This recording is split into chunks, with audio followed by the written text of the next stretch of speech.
all my life I've had to fight. Let's talk about the first house. So, the first house, if you're a first houser in astrology and you have a lot of planets there, it's because, what goes into it really is that the first house is about the personality, the self, developing a sense of who you are in the world and how you come off to people and how you present yourself to the world. And it's also associated with Aries. So when you have a lot of planets in your first house, it puts a focus there.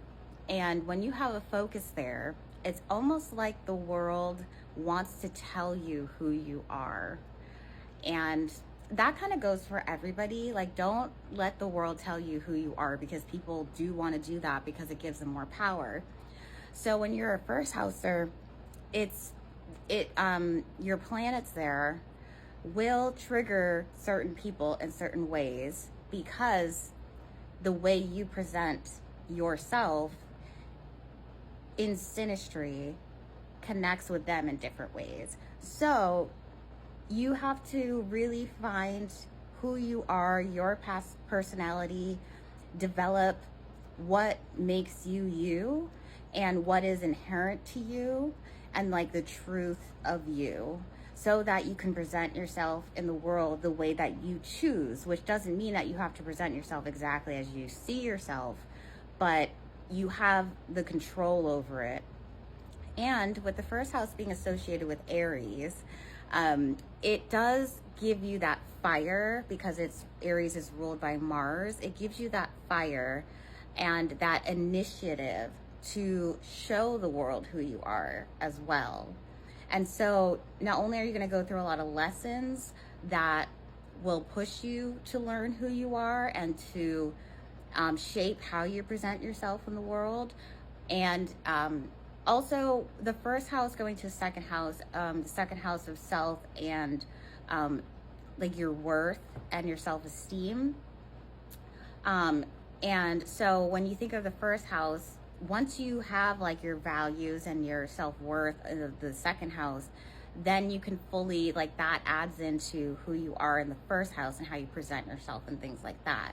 So I do think that the Aries energy is associated with the need to push back against the world when it's trying to tell you who you are, because you have leadership qualities and the ability to initiate things in your life. So I wanted to go over that because I feel like we don't talk about the first house a lot, and first housers have a lot of power. Like, being leaders means that you have a lot of power to change things.